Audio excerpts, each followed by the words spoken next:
प्रभु जिसु ख्रिस्टनि मुङै बे समाव आंनि रायतफ्रा गुरै जानानै आंनियाव आरज गाबब्ला आंखौ नागिरब्ला आरो गावसोरनि दुष्ट लामानिफ्राय गिदिंफिनब्ला आङो सोरगोनिफ्राय खोनासंनानै बिसोरनि दाय मावनायफोरखौ खेमाहोगोन आरो बिसोरनि हादरखौ जै मै जाहोगोन। बियो जोंनि देग्लायनि बे सभानि बियो बाइबेल सिरि। दा बेनिफ्राय जों मैया फुं आरो सानजौफु लोगोसेयैनो इसोरनि बाथ्राखौ जोङो नायदोंमोन। जे सल'मन राजाया जेब्ला मन्दिर फोथारदोंमोन, बे फोथारनाय समायाव राजा सल'मना माखासे बिसयफोरखौ लानानै बे इसोरनियाव आरज गाबदोंमोन आरो बे सल'मननि आरज गाबनायखौ इसोरा खोनासंदों आरो जाय इसोरनि थाखाय सल'मना जि मन्दिरखौ लुदोंमोन, बे मन्दिरखौबो इसोरा आंनि लागै गुलि बावनो सायख'बाय होननानै बुंदों।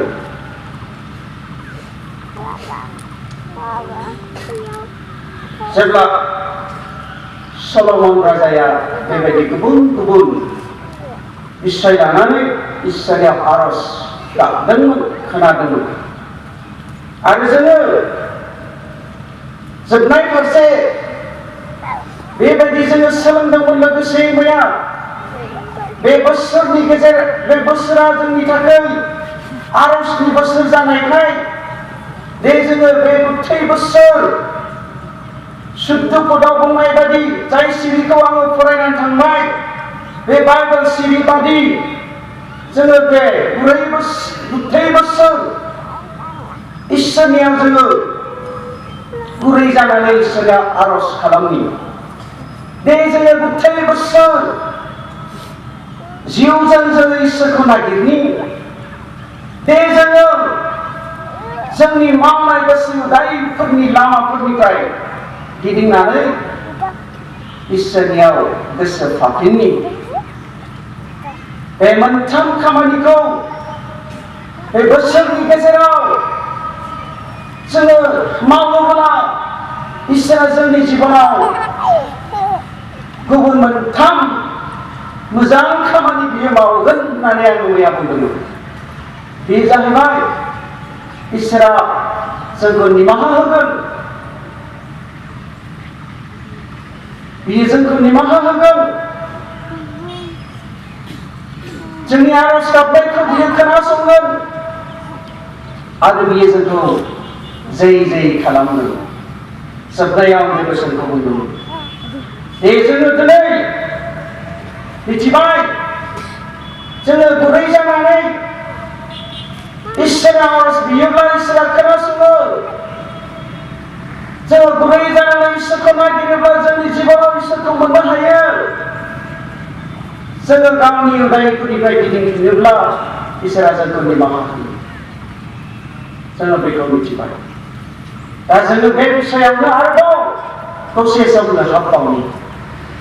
आंनि बे फुङाव बुंनो हास्थायनाया बे देग्लायनि बोसोरा आरजनि बोसोर जानायलाय,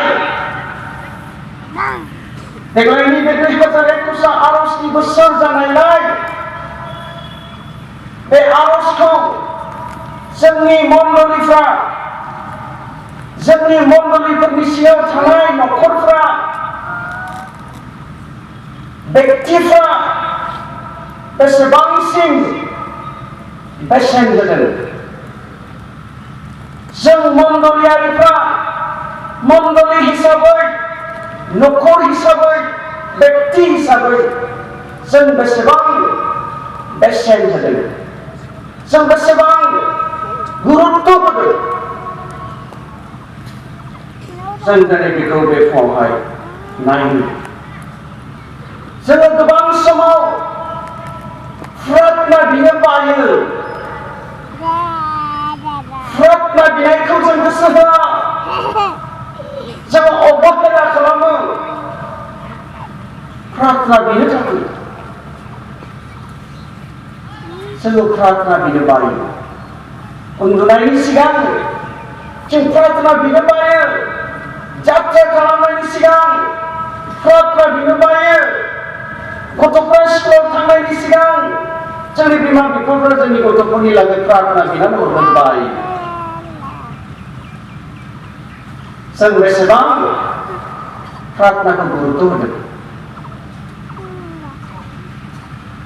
जों गोबाङा प्रार्थनाखौ स्पेयार टायर बायदि जों बाहायदों स्पेयार टायर बायदिसो जोङो सानदों जों बयबो मिथिगौ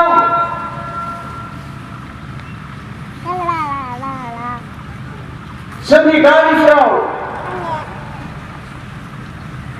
गारिनि बिखुङाव उनथिंजाय आलादा टायर मोनसे लागायनानै लाखायो मानो बे टायरखौ लाखायो लोगोआव बे टायरखौ मा बुङो जोङो स्पेयार टायर आलादा मोनसे टायर बियो बेखौ जों मानो लायो जों बेखौ मानो लायो नोंनि बे गारियाव थानाय खब्रै बे साखाया बे खब्रै टायरा जेब्ला लामा हान्थियै बोरायै बबेबा लामा हान्थिनाय समाव पांचार जायो नष्ट जाहैयो बे समाव मा खालामो बै उनाव लागायना लाजानाय बे स्पेयार टायरखौ लाबोनानै नोंनि बे गारियाव लगायो जों प्रार्थनाखौ बेबादिसो सानदों गोबाङा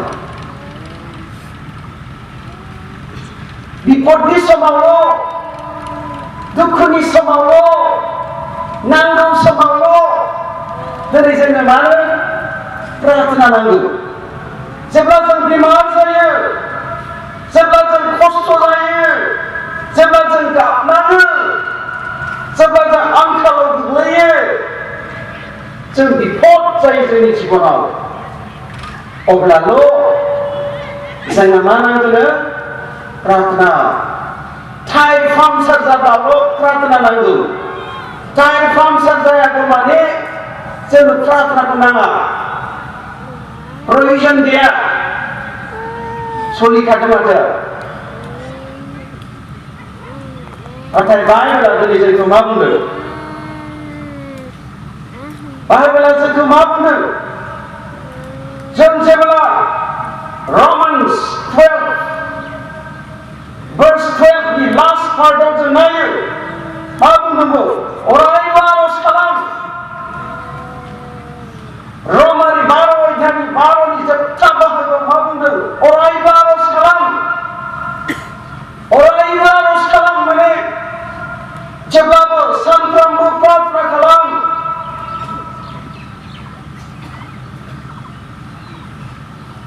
एक थेसलनिकिया 5:17 बुंदों आरज खालामलाय बर' बाइबेलाव आरज खालामलाय आरो इफिसियासनि 6:18 जों नायबा नुयो गोथार जिउनि बोलोजों खनफ्रोमबो आरज खालामनायखौ दानागार इसोरनि मानसिफोरनि थाखाय आरज खालाम दिनै बाइबेला जोंखौ मा बुंदों आरज खालामबाय था अरायबो खालाम आरज खालामनायखौ दानागार मानोथो टायर पांचार जाब्लाल' प्रार्थना मानोथो बेमार जाब्लाल' प्रार्थना मानोथो आंखाल जाब्लाल' प्रार्थना जोंखौ बाइबेला बुंदों इसोरा बुंदों गासैबो समाव प्रार्थना खालाम सानफ्रोमबो खालाम मोजांनि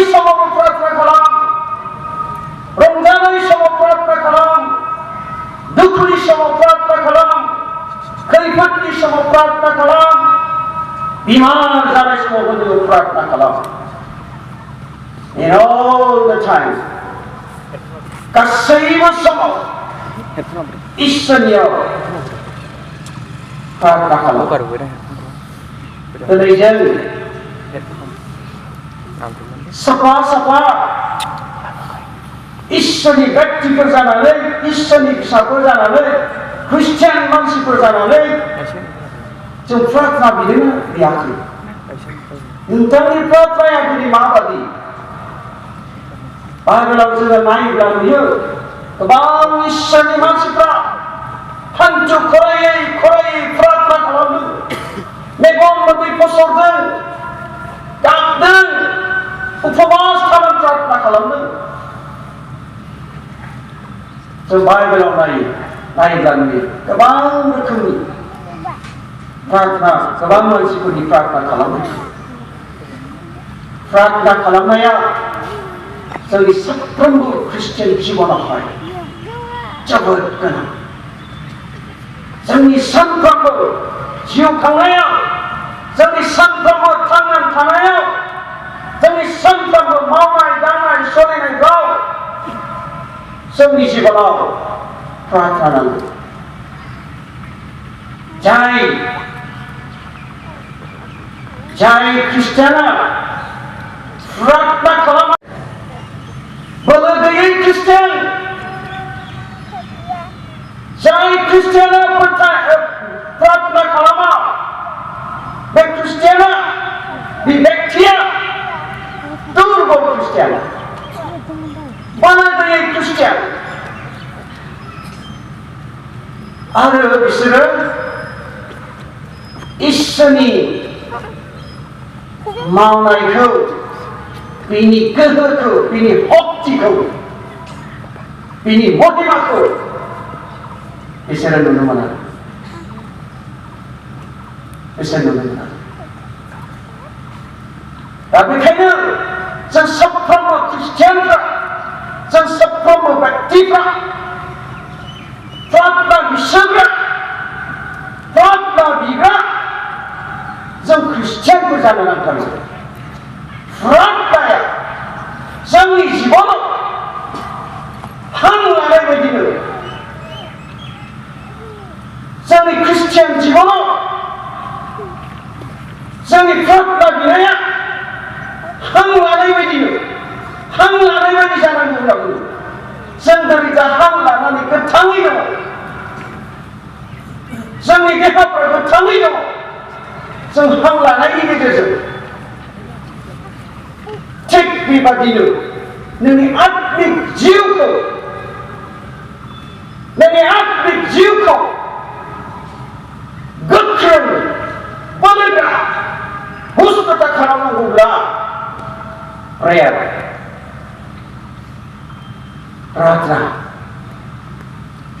प्रार्थना खालामनांगौ। प्रार्थनाया जोंनि ख्रिस्टियान जिबनाव जोबोद गोनां, जोबोद गोनां। जों जेब्ला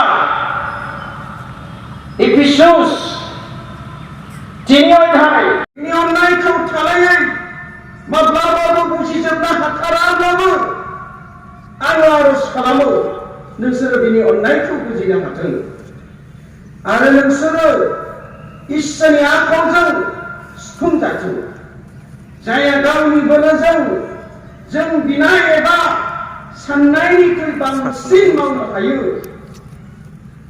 मण्डलियाव आरो ख्रिस्ट जिसुनियाव अननाया अनजिमा गैयाजासे अरायबोनि थाखाय बे इसोरनो महिमा जाथों।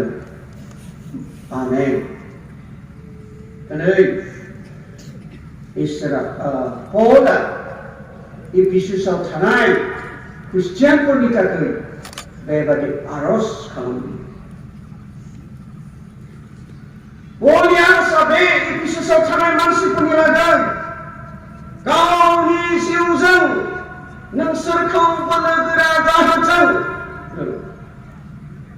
बे बिसयखौ लानानै पौला हान्थु खरायनानै इसोरनियाव प्रार्थना खालामदोंमोन। दिनै एफिसुसाव थानाय ख्रिस्टियानफ्रा जाहाथे फोथायनाया गोख्रों जायो, बोलोगोरा जायो, जिउआव उस्पदा जायो, बेनि थाखाय पौला हान्थु खरायनानै इसोरनियाव प्रार्थना खालामदोंमोन। पौला मानो एफिसुसाव थानाय ख्रिस्टियानफोरखौ जिउआव बोलोगोरा जाजानो लुबैदोंमोन फालाय?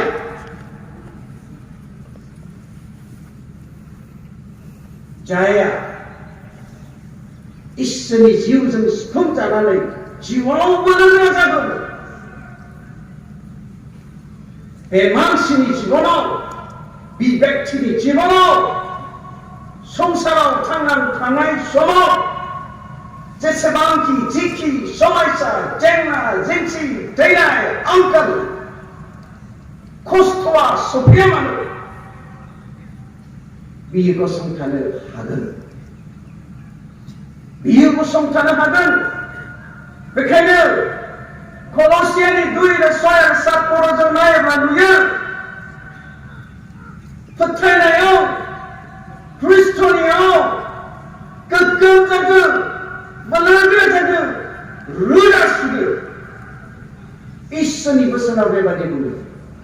दा बेखायनो बे एफिसुसाव थानाय ख्रिस्टियानफोरखौबो पौला गोख्रों बोलोगोरा बे जाजानो लुबैनायखाय बेबादि इसोरनियाव हान्थु खरायनानै गावखौ नम्र खालामनानै प्रार्थना आरज खालामदोंमोन। पौला प्रार्थना खालामो। दिनै जों फोथायनायाव, जिउआव जों दिनै बेसेबां बोलोगोरा गावखौ जों साननानै लायो। आङो गोग्गोम जाबाय, बोलोगोरा जाबाय, रोदा सुनाय जाबाय। जों दिनै जों साफिसिया गावखौ मोनदाङो। जों दिनै जों साफिसिया गावखौहाय सानो। दे आङो दिनै जिउआवहाय बोलोगोरा जाबाय।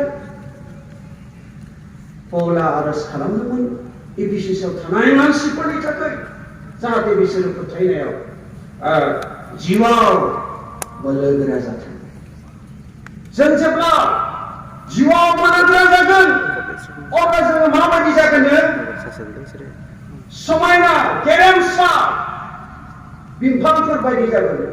जाय बिफांनि रोदाया ख्रिस्ट'नि अननायनि दैनिसिम सुरलाङो। जायहा जिउआव बोलोगोरा जाबाय, बेयो समायना गंसे लुखांजानाय न'फोर बायदि जायो। जाय न'खौ ख्रिस्ट'नि अननायनि सायाव लुखांजानाय जाबाय। दा बेखायनो पौला एफिसुसाव थानाय ख्रिस्टियानफोरनि थाखाय बेबादि आरज खालामदोंमोन, जाहाथे एफिसुसाव थानाय साफ्रोमबो फोथायारिफ्रा बोलोगोरा जायो, इसोरनि जिउजों सुफुंजानानै बोलोगोरा जायो। बेनि थाखाय इसोरनियाव प्रार्थना खालामो। मानोना जों जिउआव बोलोगोरा जायोब्लासो, जिउआव गोख्रों जायोब्लासो जोंनि जिबनाव सफैनाय गासैबो रोखोमनि समस्याफोरखौ जों फेजेननो हागोन, जों सैसोनो हागोन। फिलिपियानि 4:13 जों नायोब्ला नुयो, जों जेब्ला जिउआव गोख्रों आरो बोलोगोरा जायो, अब्लासो जों देरहानो हायो।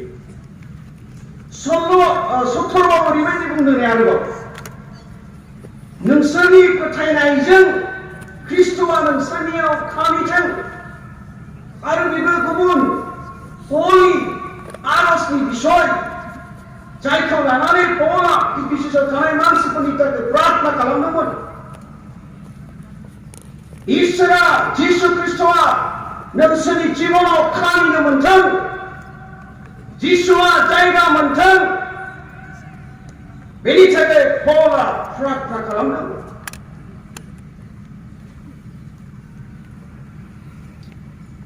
जिसु ख्रिस्ट'आ नोंसोरनि जिबनाव जायगा मोनब्लासो नोंसोर ख्रिस्ट' बादि जागोन,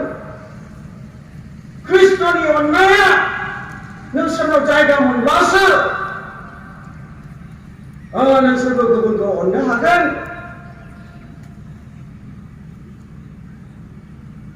दिनैहाय पौला प्रार्थना खालामो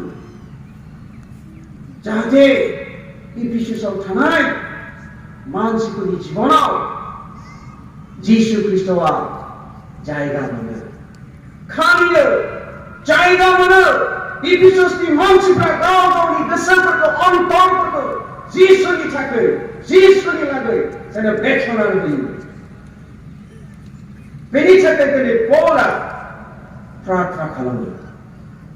दिनै जोङो साबेसेया जों प्रार्थना खालामो प्रभु जोंनि मण्डलीनि मानसिफोरनि जिबनाव जिसु ख्रिस्टआ खामिनो मोनथोंसै। जोंनि मण्डलीनि मानसिफोरनि जिबनाव जिसुआ जायगा मोनथोंसै। जोंनि मण्डलीनि मानसिफ्रा जिसु ख्रिस्टनि लागै गाव गावनि अन्तरखौ खुलिना होथोंसै जाहाथे जोंनि साफ्रोमबो मण्डलीनि मानसिफ्रा ख्रिस्टबादि जानो हायो। जों आरज खालामोना? जों आरज खालामोना? पौला प्रार्थना खालामदों। पौला इफिसासआव थानाय मानसिफोरनि लागै बेबादि आरज खालामो। 18 पदआव आरोबाव बुंबावदों, अब्ला इसोरनि गासै मानसिफोरजों लोगोसे ख्रिस्टनि अननाया नोंसोरनि सायाव बेसे गुवार, बेसे गोलाव, बेसे गोजौ आरो बेसे गोथौ बेखौ मिथिनो हागोन, बुजिनो हागोन। जोंनि जिबनाव जेब्ला जिसु ख्रिस्टआ थानो जायगा मोनो, जों जेब्ला इसोरनि जिउजों सुफुंजानानै जिउआव गोख्रों जायो, अब्ला जोङो मिथिनो मोनगोन जे प्रभु जिसु नोंनि अननाया आंनि सायाव बेसे गुवार। प्रभु जिसु नोंनि अननाया आंनि सायाव बेसे गुवार। जे फोरबोनि अननाया गुसेब नङा, बे फोरबोनि अननाया बे पृथिबीनिख्रुइबो अरसिन। बे प्रभु जिसु ख्रिस्टनि अननाया दिनै बे जों गसंनानै थानाय बुहुमा जेसेबां गुवार, बेनिफ्राय गुवारसिन। जाय अननायजों बे प्रभु जिसु ख्रिस्टआ बुहुमनि गासै मानसिफोरखौ बियो गोबाना लानो हागौ।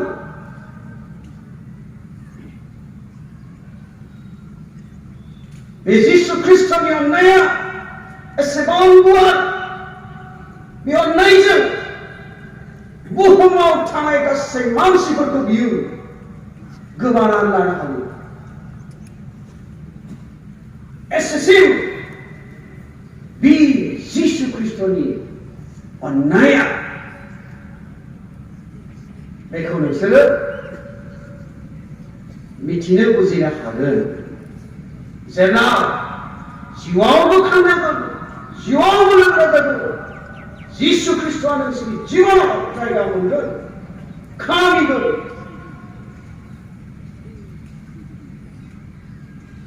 जिसु ख्रिस्टनि अननाया नोंसोरनि सायाव बेसेबां गोलाव। जिसु ख्रिस्टनि अननाया दिनै बेसेबां गोलाव। बे जिसु ख्रिस्टनि अननाया जोबनाय गैया।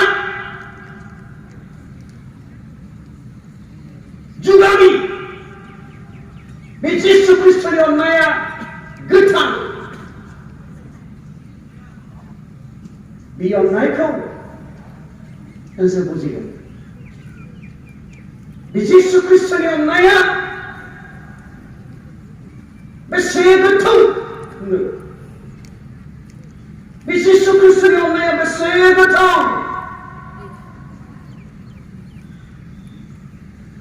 जे बुहुमनि बयनिख्रुइबो उदायसिन फापिसिन मानसिखौबो बियो निमाहा होनो हागौ। बे इसोरनि अननाया एसेसिन गोथौ जे बुहुमनि बयनिख्रुइबो फापिसिन मानसिखौबो बियो निमाहा होनो हागौ। बे इसोरनि अननाया बेसे गोजौ।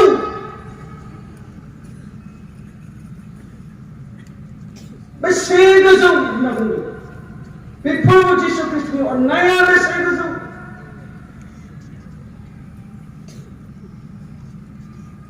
बे प्रभु जिसु खृष्टआ बुहुमनि बयनिख्रुइबो फापिसिन मानसिखौबो निमाहा होनानै सोरगोसिम बियो लांनो हायो।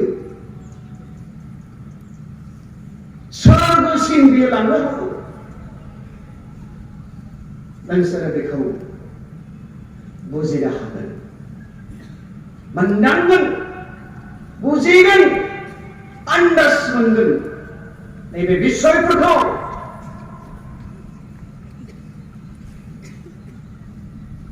बुजिनो थाखाय बेनि सिगां दिनै पलआ एफिसासआव थानाय मानसिफोरनि थाखाय प्रार्थना खालामो जेन' इसोरनि जिउजों सुफुंजायो, जिउआव बोलो जायो। जिसु खृष्टआ नोंसोरनि जिबनावहाय खामिनो मोनो। बेनि थाखाय पलआ प्रार्थना खालामो। दिनै जोङो मण्डलीनि दैदेनगिरिफोर, जोंनि मण्डलीयाव थानाय जोंनि फोथायारिफोर, जोङो जोंनि मण्डलीनि थाखाय, जोङो गाव गावनि नखरफोरनि थाखाय जों माबायदि इसोरनियाव प्रार्थना खालामो। दिनै जोंनि मण्डलीनि अबस्थाया माबायदि। जोङो जिउआव गोख्रों जाबायना? जों जिउआव बोलोगोरा जाबायना?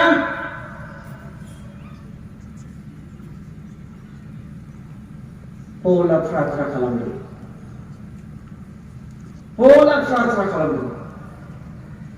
जों दिनै प्रार्थना खालामनांगौ ना खालामनाङा? जों दिनै इसोरनियाव आरज खालामनांगौ ना खालामनाङा? जोंनि मण्डलीनि मानसिफ्रा जिउआव गोख्रों जानो थाखाय, जोंनि मानसिफ्रा जिउआव बोलोगोरा जानो थाखाय, जोंनि मण्डलीनि मानसिफोरनि जिबनाव ख्रिस्टआ खामिनो मोननाय बायदि जों इसोरनियाव प्रार्थना खालामनो नांगौ ना नाङा?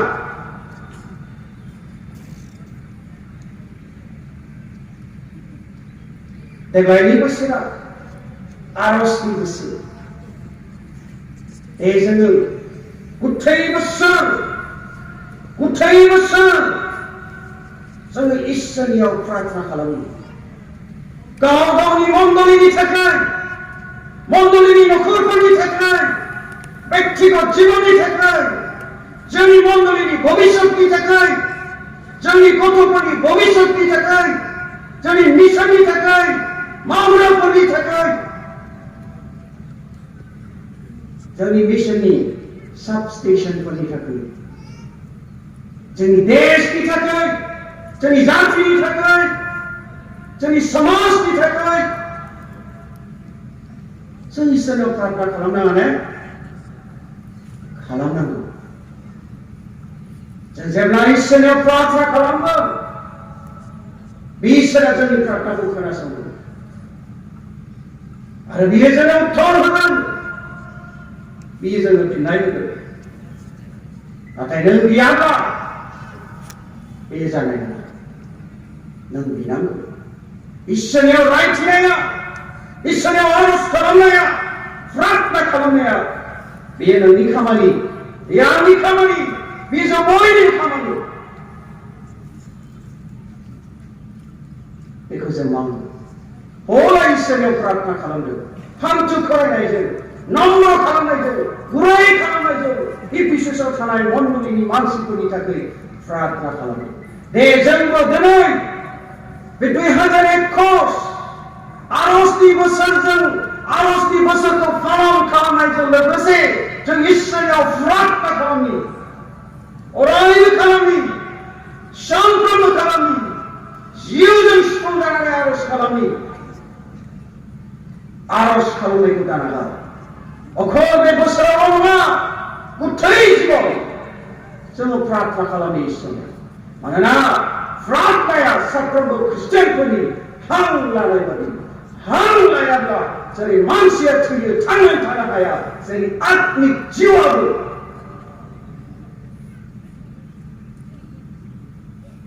प्रार्थना गैयाब्ला बेमारि जायो। जों प्रार्थना खालामो। जोंनि मण्डलीया, जोंनि 1 नम्बर तुक्राझार बाप्टिस्ट मण्डलीया थांनाय माखासे बोसोरफोरनिफ्राय जों इनायनि इसोरनियाव प्रार्थना खालामदों। प्रार्थना खालामनायाव जों गोसो होदों आरो बिनि गेजेरजों जों दिनै जोंनि जिबनाव, जोंनि मण्डलीयाव गोबां खामानि मावनायखौ जोङो नुनो मोनदों। जोङो मोनफ्रोमबो फुङाव जों प्रार्थना खालामो। समबारनिफ्राय सुनिबारसिम जोङो जोंनि मण्डलीयाव जों प्रार्थना खालामो। बै गिर्जायाव, बैनो जोंनि गिर्जाया। बेयाव जोङो समबारनिफ्राय सुनिबारसिम जों प्रार्थना खालामो। जोङो मण्डलीनि थाखाय प्रार्थना खालामो, मण्डलीनि दैदेनगिरिफोरनि थाखाय प्रार्थना खालामो, नखरफोरनि थाखाय प्रार्थना खालामो, बिमा-बिफाफोरनि थाखाय जों प्रार्थना खालामो, मिशननि थाखाय जों प्रार्थना खालामो, फोथाराव मावग्राफोरनि थाखाय जों प्रार्थना खालामो, बिमा-बिफाजों थांनाय मानसिफोरनि थाखाय जों प्रार्थना खालामो। थांनाय बोसोरा गुथै बोसोर,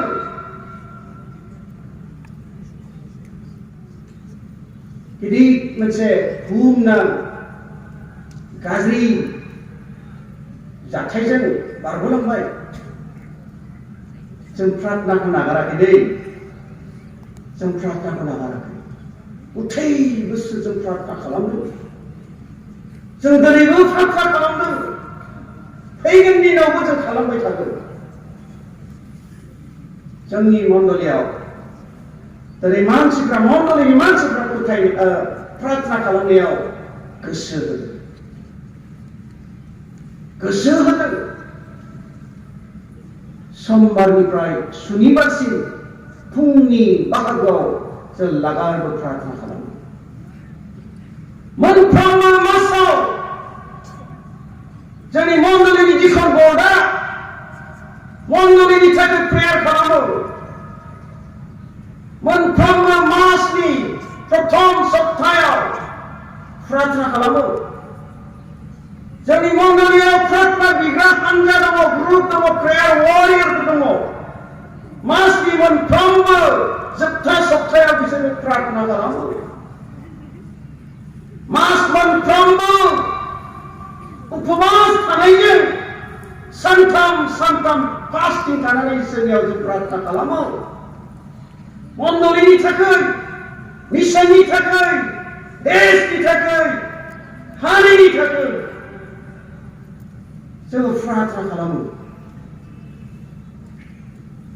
बे सानथामखियाव उपबासाव 70 जन, 80 जन, 90 जन, 100 जननि बारा मानसिफ्रा बेयाव बाहागो लायो। आंनि मण्डलीनि फोथायारिफ्रा जोङो लागारबो प्रार्थना खालामो। थांनाय बोसोराव 30 दिन चेन प्रेयार होदोंमोन जोङो। फास्टिं, चेन, फास्टिं आरो चेन 24 घन्टा फोर मानसि सोलायबाय थायो 3 दिन चेन फास्टिं थांनाय बोसोराव जों प्रार्थना खालामदों देग्लायनि होदानि खुसाव जोङो 10 दिन आरोबाव दाजाबदेरदों बे 30 दिनजों देग्लाय जोङो 40 दिन चेन फास्टिं दिनै जोङो खालामगोन बे फेब्रुवारि 24 तारिखनिफ्राय लानानै एप्रिलनि 4 तारिखसिम जोंनि बे 40 दिन चेन फास्टिंआ सोलिगोन जों बेबायदिहाय जों दिनै मण्डलियाव खामानि मावदों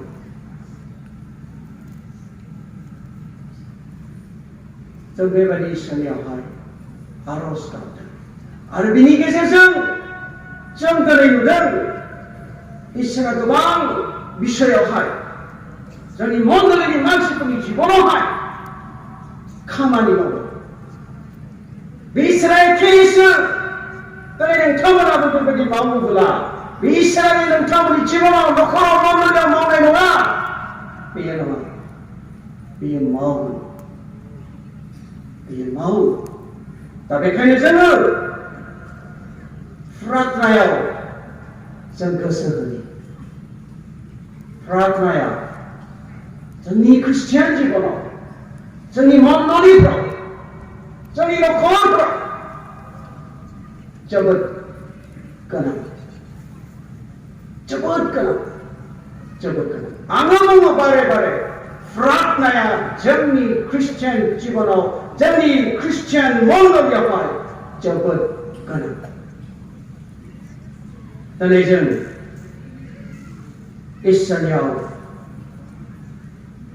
थांखि लानि जों साननि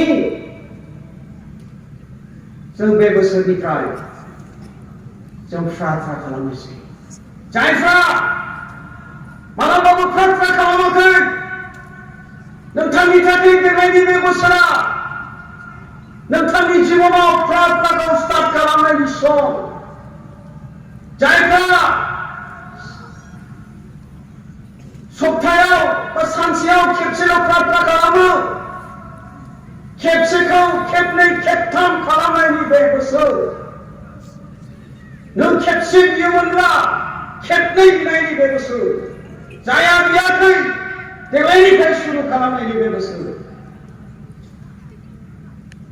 प्रार्थनायाव जाय न'खरफ्रा जाय व्यक्तिफ्रा गोसो होआखै गोसो होनायनि बे बोसोर देग्लायनि बे 2021 आरजनि बोसोरा दा बेखायनो जोङो दे आखाइ हमलायनानै गोरोबलायनानै खौसे जानानै गाव गावनि मण्डलिनि थाखाय गाव गावनि न'खरफोरनि थाखाय गाव गावनि गथ' गथायफोरनि थाखाय भबिष्यतनि थाखाय प्रार्थना खालामो जोंनि मिशननि थाखाय जों प्रार्थना खालामो जोंनि हारिनि थाखाय जों प्रार्थना खालामो जोंनि देशनि थाखाय जों प्रार्थना खालामो जोंनि हारिनि दैदेनगिरिफोरनि थाखाय प्रार्थना खालामो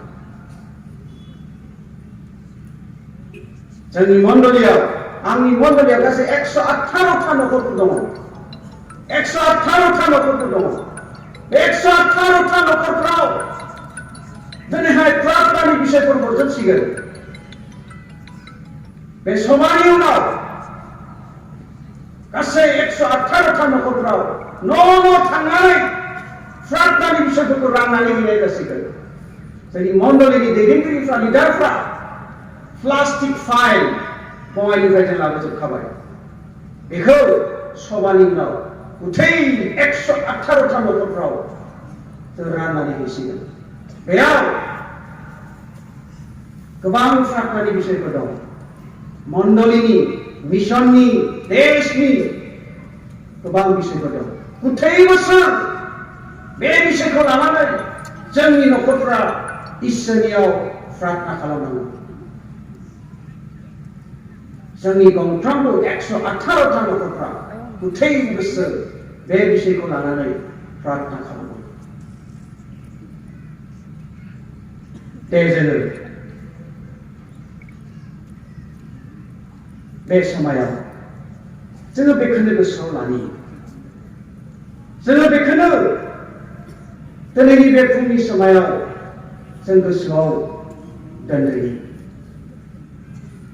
प्रार्थना बिनाया जोंनि ख्रिस्टियान जिबनाव जोबोद गोनां, इम्परटेन्ट। जोंनि ख्रिस्टियान जिबनाव जोंनि इसोरनियाव प्रार्थना खालामनाया हां लानाय बायदि जायो आरो जोंनि इसोरनियाव बेबायदि आरज खालामनाया लागार जानांगौ, सानफ्रोमबो जानांगौ।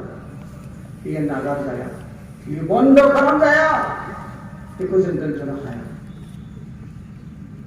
जोंनि जिबनाव, जोंनि सानफ्रोमबो थांनानै थानायाव बेखौ जोंनो नांगौ।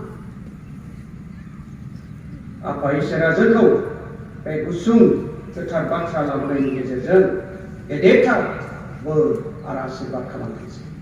आमेन। हामबायसै।